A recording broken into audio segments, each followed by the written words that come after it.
बिस्मिल्लाहिर्रहमानिर्रहीम अस्सलाम वालेकुम। होपफुली आप सब खैरियत से होंगे। तो अगर आप चाहते हैं कि कम बजट में रहकर कट पीसीस के साथ, सस्ते कपड़ों के साथ, ब्रांडेड जैसे और रेडीमेड जैसे ड्रेसेस अपनी बच्चियों के लिए बनाएं, तो आप बिल्कुल सही चैनल पर आए हैं। चैनल को फौरी सब्सक्राइब कर दें, बेल आइकन प्रेस कर दें, क्योंकि मैं इसी तरह बजट में रहकर ज़ीरो बजट और कम बजट के साथ आपको ड्रेसेस डिज़ाइन करना सिखाती हूँ। ये सारे के सारे कट पीसीस मैं बाज़ार से ख़रीदती हूँ, जो वीकली बाज़ार लगते हैं, आप सबकी तरफ लगते होंगे, तो उनमें से मैं ये बनाती हूँ। और आज मैं समर्स के लिए एक बहुत ही ब्यूटीफुल सी फ्रॉक बनाना सिखाऊंगी। और देखें फैब्रिक कितना खूबसूरत है, और आप यकीन नहीं करेंगे कि कोई कोई कट पीस ऐसा होता है कि सिर्फ 10 रुपये में भी मिल जाता है। 10 रुपये में आजकल क्या मिलता है। बट किसी दिन मैं आपको बाज़ार का विज़िट करवाऊँगी, जहाँ जहाँ से मैं लेकर आती हूँ। तो अगर आपको करीब पड़ता हो वो बाज़ार, तो आप वहाँ से ले सकते हैं, वरना आप अपनी तरफ के किसी भी बाज़ार पर जाके कट पीसेस के साथ ये फ़्रॉक्स बना सकते हैं। तो यहाँ पर जो फैब्रिक मैंने लिया है, इसकी लेंथ है 21.5 इंचेस और इसकी विड्थ है 9.5 इंच। ठीक है, 21.5 इसकी लंबाई है और 9.5 इसकी चौड़ाई है फैब्रिक की। बहुत आसान सी ये फ़्रॉक है। और साथ में मैंने इसके ये रेड कलर का फैब्रिक लिया है फ्रिल बनाने के लिए नेक की। और ये जो फैब्रिक है ना, ये मैं आपको खोल के दिखा देती हूँ। ये एक दुपट्टा था छोटा सा, ये मेरी बहन जब छोटी हुआ करती थी ना, छोटी बहन, तो उसका ये दुपट्टा था। यहाँ पर मैंने दुपट्टे का यूज़ किया है क्योंकि मेरे पास ये एक्स्ट्रा रखा हुआ था, यूज़ में नहीं था, और मैंने इसे यूज़ में लेना था। इसके इर्द गिर्द जो है ना, चारों साइड पीको भी की हुई है, बेबी पीको ब्लैक कलर में। अगर आपके पास दुपट्टा नहीं है, ज़रूरी नहीं कि आपने दुपट्टे के साथ, दिखाने का मकसद ये है कि कोई भी पीस पड़ा होना आपके पास, आपने उसे काम में लेना है। 8.5 इंच इसकी लंबाई है और इस तरह से मैंने फ़ोल्ड इसे कर लिया है। और फ़ोल्ड करने के बाद इसकी 6.5 इंच लंबाई रखी है। ठीक है, मैंने इतना हिस्सा फ़ोल्ड किया है, जस्ट ये मैं आपको बता भी देती हूँ, 2.5 इंच के करीब, तकरीबन 2.5 से कुछ कम जो है, ये मैंने कपड़ा फ़ोल्ड करके और एक क्रीज सी बैठा ली है पूरे दुपट्टे में। ठीक है, फिर ये देखें, इस तरह से मैंने आयरन कर लिया ताकि टाइम की बचत हो और आपको आसानी के साथ मैं सिखा सकूं। अब ये मैंने फैब्रिक को डबल किया हुआ है, और डबल करने के बाद इसकी चौड़ाई जो है वो 25 से 26 इंच होनी चाहिए। मैं यहाँ पर 26 इंच लूँगी, तो इसे इस तरह से मैं 4 फोल्ड में डिवाइड कर रही हूँ। और जो एक्स्ट्रा इधर साइड में दुपट्टा है ना, वो थोड़ा छोटा बड़ा भी है, ये कट करके मैं निकाल दूँगी। और बाकी जितना ये 26 इंच तक की चौड़ाई का, ये मैं रहने दूँगी। ठीक है, यहाँ मैंने सेंटर में भी क्रीज बैठा ली है, तो इसे हम किस तरह से लगाएंगे ये हम बाद में देखेंगे। पहले हम करते हैं फ़्रॉक की कटिंग। फ़्रॉक की कटिंग बहुत ही इजी है, और इसी स्टाइल का एक मैंने टॉप भी बनाना आपको सिखाया है। पिछली वीडियोज़ अगर आपने नहीं देखी है तो ज़रूर देखिएगा, सबने बहुत पसंद की हैं, और बहुत अच्छे अच्छे मैंने कट पीस के साथ ही आपको आइडियाज़ दिए हैं। तो यहाँ पर जितना भी आपकी बच्ची का शोल्डर का साइज़ है, उससे आपने 1 इंच बढ़ा के लेना है। मैं 3 साल की बच्ची के लिए बना रही हूँ, तो 5 इंच 3 साल की बच्ची के लिए इनफ रहता है, बट मैं यहाँ पर 6 इंच ले रही हूँ शोल्डर। और इसी में मैंने ना अलग से इसमें कोई पट्टी वगैरह नहीं लेनी, तो हाफ इंच में मज़ीद ऐड कर रही हूँ फोल्डिंग के लिए। तो यहाँ पर मैंने 6.5 इंच इसकी शोल्डर की चौड़ाई ली है। अब हमने आर्म होल लेना है, तो आर्म होल के लिए मैं 6 इंच पर मार्क लगाऊंगी, और इस तरह से इसे सीधी लाइन के साथ मिला देना है ऊपर, और इस तरह से ही नीचे। अब ये हमारे पास एल शेप ड्रॉ हो गई है। अब ये वाली जो लाइन है, यहीं पर ही हम चेस्ट के लिए मार्किंग करेंगे। तो चेस्ट के लिए मैं लगाऊंगी 8 इंच पे एक मार्क, और इस 8 इंच के मार्क को इस तरह से तिरछा करके हम नीचे कपड़े के कॉर्नर तक मिला देंगे। अब यहाँ पर हमने 1 इंच का मार्क लगाना है और हल्की सी गोलाई दे देनी है आर्म होल के लिए, और जस्ट इतनी ही मार्किंग है हमारी। जब तक मैं कटिंग कर रही हूँ, आप उतनी देर में वीडियो को लाइक कर दें, और चैनल पर आने वाले नए हैं तो सब्सक्राइब भी कर दें।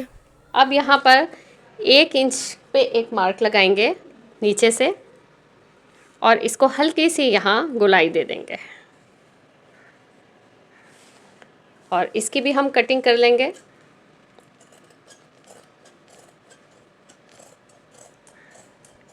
ये जस्ट इसलिए लगाया है कि कॉर्नर्स ख़त्म हो जाएं, साइड से शर्ट गुलाई में हो, लटकी हुई ना हो।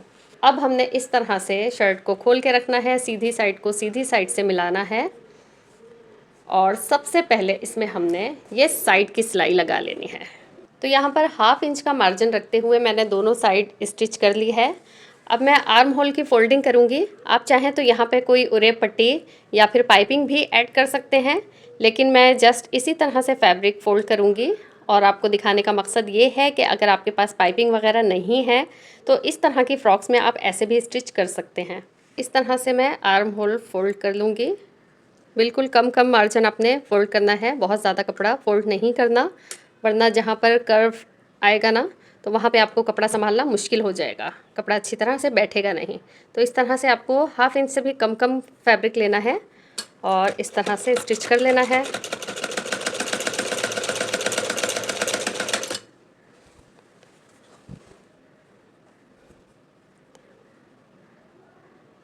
ये देखें, बिल्कुल कम कम फ़ोल्ड करेंगे ना आप तो आपका कपड़ा भी ज़्यादा नहीं खींचेगा और कर्व आराम से हो जाएगा।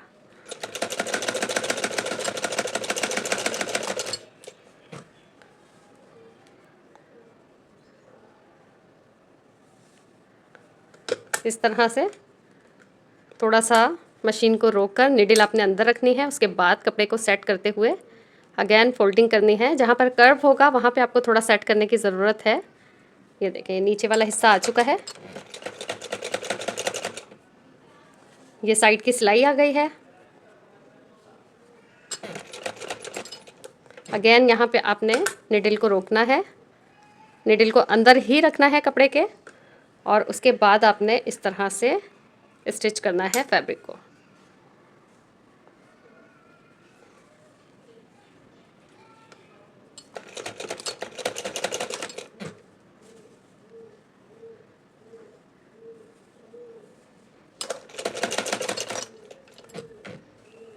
जहाँ तक कर्व है वहीं तक आपको परेशानी होगी, बाकी का फिर ऊपर का हिस्सा बिल्कुल स्ट्रेट होता है तो वो फोल्ड करना आपको वैसे भी मुश्किल नहीं होगा।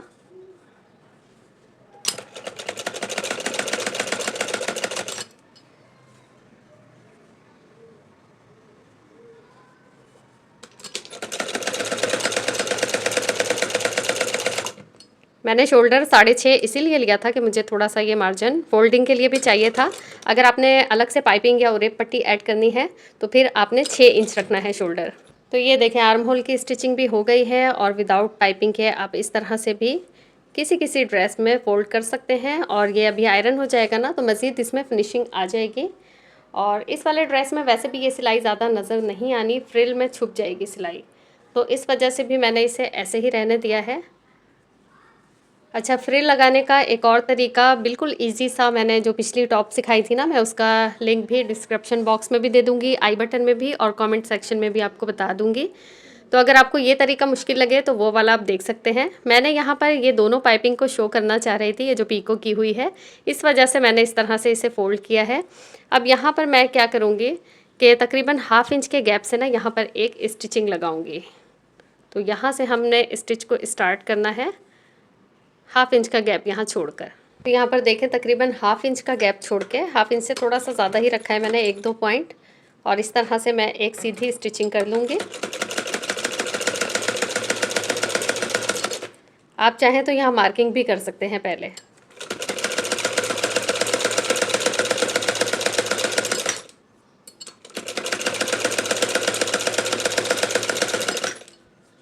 तो कुछ इस तरह से स्टिच हो रहा है और ये स्टिचिंग मैं कंप्लीट करके फिर आपको दिखाती हूँ। तो ये देखें, 1/2 इंच के गैप पे मैंने एक सिलाई चला ली और उसके थोड़े से गैप के बाद एक सिलाई और चलाई है, और इस सिलाई का गैप मैंने, जो इलास्टिक मैंने फिल करनी है ना अंदर, उसके हिसाब से मैंने गैप रखा है। ठीक है, एक सिलाई पहले 1/2 इंच पे चलाई, उसके बाद इलास्टिक का जितना गैप हो, अगर आपने चौड़ी रखनी हो तो चौड़ा गैप कर सकते हैं। तो ये 2 सिलाइयाँ मैंने पूरी लंबी पट्टी पर चला दी हैं इस तरह से।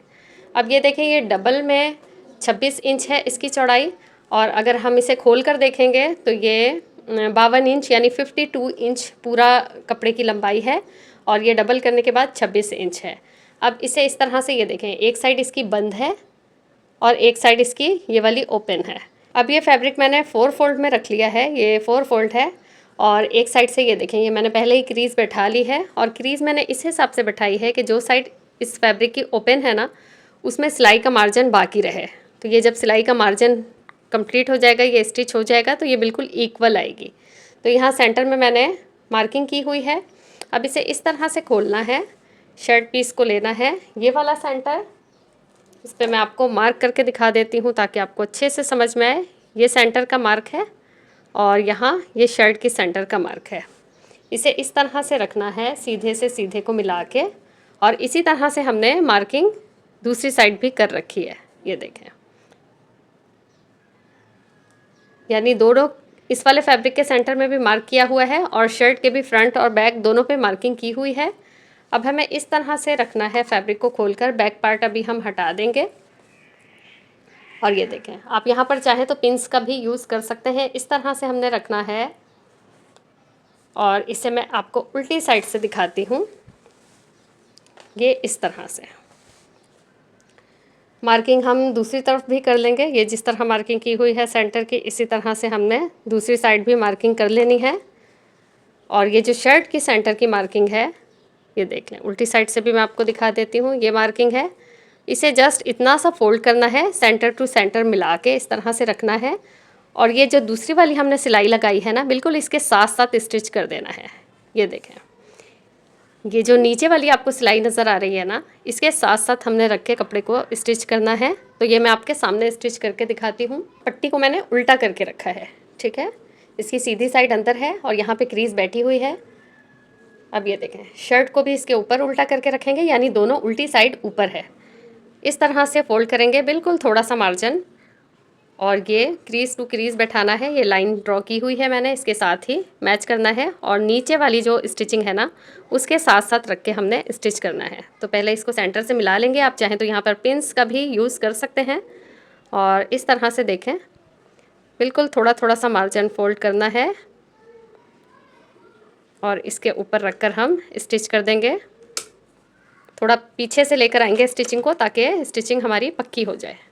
तो जो सिलाई हुई भी है पहले से, उसी के ऊपर हमने स्टिच करना है और साथ में फिर इस फैब्रिक को भी अटैच कर देना है।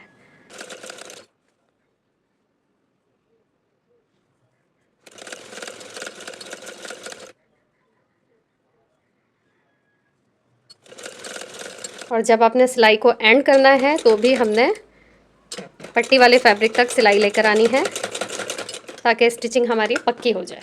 तो ये देखें, वन साइड हमारा स्टिच हो गया है, ये सीधी साइड है, और ये बैक साइड से देखें कुछ इस तरह से है। अगर आपको समझ में नहीं आया है तो आप वीडियो को थोड़ा सा रिप्ले करके देखेंगे ना, तो अगेन समझ में आ जाएगा। अब इसी तरह से हमने दूसरी तरफ भी सिलाई लगानी है। तो इसमें भी हमने यही करना है कि उल्टी साइड हमने मशीन के ऊपर रखनी है, और अब इस तरह से इसके ऊपर भी शर्ट के दूसरे पार्ट को रखना है। इसके भी सेंटर के मार्क को मैं डार्क कर देती हूँ ताकि आपको अच्छे से नज़र आए। दोनों की सीधी साइड नीचे आएगी और उल्टी साइड ऊपर आएगी। तो इसे इस तरह से फिर सेंटर टू सेंटर मिलाना है और नीचे वाली सिलाई के साथ आपने मैच करना है। और सेम उसी तरह से जिस तरह से दूसरी साइड हमने स्टिच किया था ना, सेम उसी तरह से हमने इधर भी स्टिच करना है। और ये देखें, अभी इसकी कुछ यूँ शक्ल आई है, सेंटर के दोनों पार्ट ज्वाइंट हो गए हैं। अब ये एक साइड से ओपन है और हमने यहाँ से इलास्टिक इंसर्ट करनी है, और इलास्टिक डालने के बाद इसकी लुक ही चेंज हो जाएगी। तो यहाँ से मैं इलास्टिक इंसर्ट करूँगी। आपने कोई भी पिन वगैरह ले लेनी है और उसकी मदद से इलास्टिक डालनी है। इलास्टिक की लेंथ आपने कम से कम 18 इंच लेनी है। अब ये मैंने इलास्टिक इंसर्ट कर ली है और इतनी प्यारी सी फ्रिल बन गई है। और ये देखें, इलास्टिक लास्ट में मैंने क्या किया कि लॉक करने के लिए एक सिलाई इस तरह यहाँ चला दी और एक इसी तरह फ्रिल की दूसरी साइड पे। अब जस्ट हमें क्या करना है कि इस फ्रिल को इस तरह से पकड़ना है आपस में, और ये साइड की सिलाई चला लेनी है। जस्ट ये सिलाई चलानी है और उसके बाद नीचे घेरे पर सिलाई चला लूँगी इस तरह से, और उसके बाद मैं आपको फ़्रॉक की फ़ाइनल लुक दिखाती हूँ। और ये देखें जी, फ़्रॉक हो गई है कंप्लीट। जस्ट मैंने यहाँ से साइड की सिलाई लगाई है फ्रिल की और नीचे से घेरे को फिनिश किया है, हल्की सी फोल्डिंग की है, और कितनी खूबसूरत ये फ़्रॉक लग रही है। अगर यही फ़्रॉक आप रेडीमेड ख़रीदें तो काफ़ी महंगी आती है। तो इसी तरह से आपने कट पीसीस के साथ रेडी करना है। ज़रूरी नहीं कि आप परचेज़ करके कट पीसीस फिर बनाएं। आप बचे हुए जो ड्रेसेस में से बच जाते हैं कपड़े, उसके साथ भी बना सकते हैं इस तरह की फ़्रॉक। तो ज़रूर बनानी है आपने, और मुझे अपना फ़ीडबैक देना है कि मेरी आज की वीडियो कैसी लगी आपको। अगर मेरी वीडियो आपको पसंद आई है, हेल्पफुल रही है, तो प्लीज़ वीडियो को लाइक कर दीजिएगा, चैनल को सब्सक्राइब कर दीजिएगा। फिर मिलेंगे इंशाल्लाह नेक्स्ट किसी अच्छे से डिज़ाइन के साथ। खुश रहिएगा, खुशियाँ बांटिएगा। अल्लाह हाफ़िज़।